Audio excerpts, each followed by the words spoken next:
आज की दुनिया में ज्यादातर लोग ये मानते हैं कि दिमाग हमारे शरीर को कंट्रोल करता है। अगर हम खुश हैं, दुखी हैं, तनाव में हैं या बीमार हैं, तो उसका कारण केवल हमारा ब्रेन है। लेकिन प्रसिद्ध डॉक्टर और न्यूरोसाइंटिस्ट एमरन मेयर अपनी किताब द माइंड गट कनेक्शन में एक चौंकाने वाली बात बताते हैं। हमारा पेट भी सोचता है, महसूस करता है और हमारे दिमाग को प्रभावित करता है। लेखक कहते हैं कि इंसान के शरीर में केवल एक ही दिमाग नहीं होता। हमारा दूसरा दिमाग हमारे पेट में मौजूद होता है, जिसे गट कहा जाता है।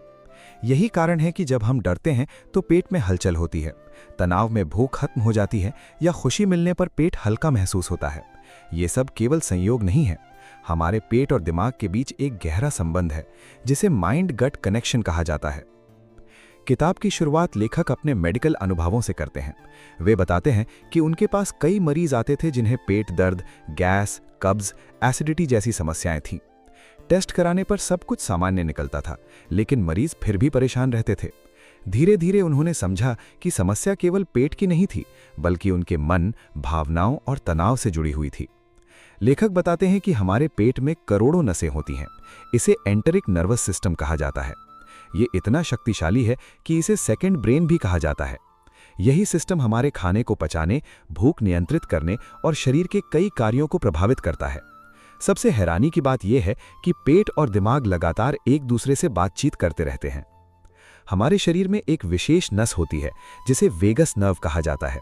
यही नस पेट और दिमाग के बीच संदेश पहुंचाने का काम करती है। जब हम तनाव में होते हैं तो दिमाग पेट को संकेत भेजता है और पेट की कार्यप्रणाली बदल जाती है। इसी तरह जब पेट खराब होता है तो वो दिमाग को प्रभावित करता है और इंसान चिड़चिड़ा, उदास या बेचैन महसूस करने लगता है। लेखक बताते हैं कि आधुनिक जीवन शैली ने इस संबंध को सबसे ज्यादा नुकसान पहुंचाया है। आज लोग जल्दी जल्दी खाना खाते हैं, मोबाइल देखते हुए खाते हैं, तनाव में रहते हैं, नींद पूरी नहीं लेते और प्रोसेस्ड फूड पर निर्भर हो गए हैं।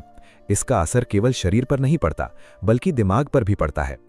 किताब में एक महत्वपूर्ण विषय है माइक्रोबायोम। हमारे पेट में खरबों बैक्टीरिया रहते हैं।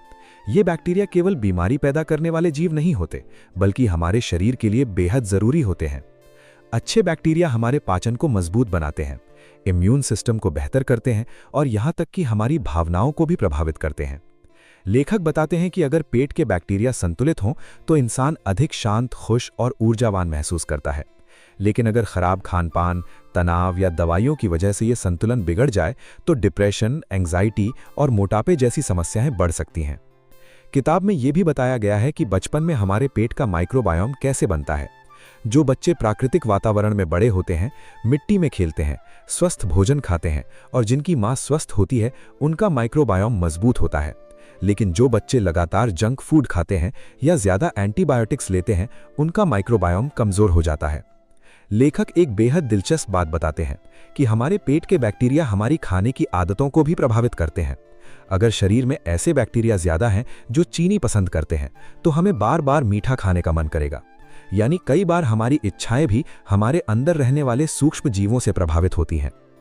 किताब में तनाव पर बहुत गहराई से चर्चा की गई है। लेखक कहते हैं कि इंसान का शरीर थोड़े समय के तनाव को संभाल सकता है, लेकिन लगातार तनाव शरीर को अंदर से कमजोर कर देता है। जब इंसान हमेशा चिंता, डर या दबाव में रहता है तो उसका दिमाग पेट को लगातार खतरे का संकेत भेजता है। इससे पाचन खराब हो जाता है, भूख कम या ज्यादा हो जाती है और शरीर में सूजन बढ़ने लगती है। लेखक बताते हैं कि आज कई लोग इरिटेबल बाउल सिंड्रोम यानी IBS से परेशान हैं। इसमें पेट दर्द, गैस, कब्ज और दस्त जैसी समस्याएं होती हैं। लेकिन इसका कारण केवल खाना नहीं होता, बल्कि मानसिक तनाव भी बड़ा कारण होता है। किताब ये समझाती है कि भावनाएं केवल दिमाग में नहीं बनती, हमारा पेट भी भावनाओं को महसूस करता है। यही वजह है कि कई बार हम किसी गलत परिस्थिति को गट फीलिंग से पहले ही महसूस कर लेते हैं। पेट और दिमाग मिलकर हमें संकेत देते हैं। लेखक भोजन के बारे में भी विस्तार से बताते हैं। वे कहते हैं कि प्राकृतिक भोजन शरीर और दिमाग दोनों के लिए सबसे अच्छा है। फल, सब्जियां, दालें, साबुत अनाज और फाइबर से भरपूर भोजन अच्छे बैक्टीरिया को मजबूत बनाते हैं। दूसरी ओर प्रोसेस्ड फूड, ज्यादा चीनी, ज्यादा तेल और केमिकल वाला खाना माइक्रोबायोम को नुकसान पहुंचाता है। वे बताते हैं कि मेडिटेरेनियन डाइट दुनिया की सबसे स्वस्थ डाइट्स में से एक मानी जाती है, क्योंकि इसमें प्राकृतिक भोजन ज्यादा होता है। इस तरह का खाना दिमाग को भी स्वस्थ रखता है। लेखक कहते हैं कि खाने का तरीका भी उतना ही महत्वपूर्ण है जितना खाना। अगर इंसान गुस्से, चिंता या जल्दबाजी में खाना खाता है तो शरीर उसे ठीक से पचा नहीं पाता। लेकिन अगर शांति से, ध्यानपूर्वक और धीरे धीरे भोजन किया जाए तो पाचन बेहतर होता है। किताब में नींद के महत्व पर भी जोर दिया गया है। पर्याप्त नींद शरीर को ठीक करती है, माइक्रोबायोम को संतुलित रखती है और दिमाग को शांत बनाती है। लेकिन आज लोग देर रात तक मोबाइल और स्क्रीन देखते रहते हैं, जिससे नींद खराब होती है और उसका असर पेट पर भी पड़ता है। लेखक बताते हैं कि एक्सरसाइज केवल शरीर के लिए नहीं, बल्कि पेट और दिमाग दोनों के लिए जरूरी है। नियमित चलना, योग, व्यायाम और गहरी सांस लेने जैसी आदतें तनाव कम करती हैं और माइक्रोबायोम को स्वस्थ बनाती हैं। किताब में यह भी बताया गया है कि आधुनिक चिकित्सा प्रणाली कई बार केवल लक्षणों का इलाज करती है, असली कारण का नहीं। उदाहरण के लिए, अगर किसी को पेट दर्द है तो दवा दे दी जाती है, लेकिन ये नहीं देखा जाता कि उसके जीवन में तनाव कितना है, नींद कैसी है या मानसिक स्थिति कैसी है। लेखक मानते हैं कि भविष्य की चिकित्सा होलिस्टिक होगी, यानी शरीर और मन दोनों को साथ में समझकर इलाज किया जाएगा। किताब का एक महत्वपूर्ण संदेश ये है कि इंसान प्रकृति से जितना दूर गया है, उतना ही बीमार हुआ है। पहले लोग प्राकृतिक भोजन खाते थे, खुली हवा में रहते थे, मिट्टी से जुड़े रहते थे और परिवार के साथ समय बिताते थे। लेकिन आज की भागदौड़ भरी जिंदगी ने इंसान को तनाव और बीमारी के करीब ला दिया है।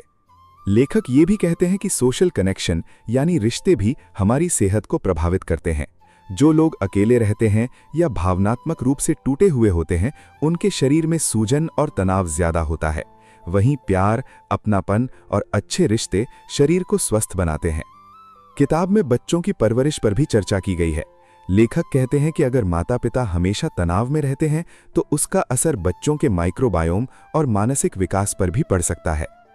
लेखक बताते हैं कि इंसान का शरीर एक मशीन नहीं, बल्कि एक जीवित इकोसिस्टम है। हमारे अंदर मौजूद बैक्टीरिया, दिमाग, पेट, भावनाएं और इम्यून सिस्टम सब एक दूसरे से जुड़े हुए हैं। अगर एक हिस्सा खराब होता है तो बाकी हिस्से भी प्रभावित होते हैं। किताब में कई रिसर्च का जिक्र है जिनमें पाया गया कि डिप्रेशन से पीड़ित लोगों के माइक्रोबायोम में बदलाव होता है। कुछ वैज्ञानिकों ने तो ये भी पाया कि स्वस्थ बैक्टीरिया मानसिक स्वास्थ्य को बेहतर बनाने में मदद कर सकते हैं। लेखक चेतावनी देते हैं कि बिना जरूरत एंटीबायोटिक्स लेना खतरनाक हो सकता है, क्योंकि इससे अच्छे बैक्टीरिया भी मर जाते हैं। इसके बाद शरीर कमजोर हो जाता है और कई समस्याएं शुरू हो सकती हैं। किताब का एक बहुत गहरा संदेश ये है कि इंसान को अपने शरीर की आवाज सुननी चाहिए। हमारा शरीर हमें संकेत देता रहता है। थकान, पेट दर्द, बेचैनी, तनाव, नींद की कमी, ये सब संकेत हैं कि हमें अपनी जीवन शैली बदलने की जरूरत है। लेखक माइंडफुलनेस और मेडिटेशन की भी सलाह देते हैं।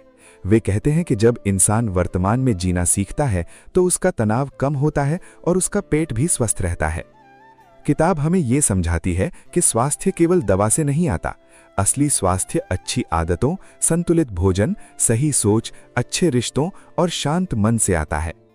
आज की दुनिया में लोग सफलता के पीछे भाग रहे हैं, लेकिन अपने शरीर को भूलते जा रहे हैं। लेखक कहते हैं कि अगर पेट और दिमाग स्वस्थ नहीं है तो इंसान कभी सच में खुश नहीं रह सकता। ये किताब हमें अपने शरीर को नए नजरिए से देखना सिखाती है। ये बताती है कि हमारा शरीर बेहद बुद्धिमान है। अगर हम उसे सही भोजन, आराम और शांति दें तो वो खुद को ठीक करने की क्षमता रखता है। अंत में लेखक यही संदेश देते हैं कि दिमाग और पेट अलग अलग नहीं है, वे एक टीम की तरह काम करते हैं। अगर आप अपने पेट का ध्यान रखते हैं तो आपका दिमाग भी स्वस्थ रहेगा, और अगर आपका मन शांत है तो आपका शरीर भी बेहतर रहेगा। द माइंड गट कनेक्शन केवल एक मेडिकल किताब नहीं है, बल्कि ये इंसान को अपनी जीवन शैली बदलने की प्रेरणा देती है। ये हमें सिखाती है कि असली स्वास्थ्य बाहर नहीं, हमारे अंदर छिपा हुआ है।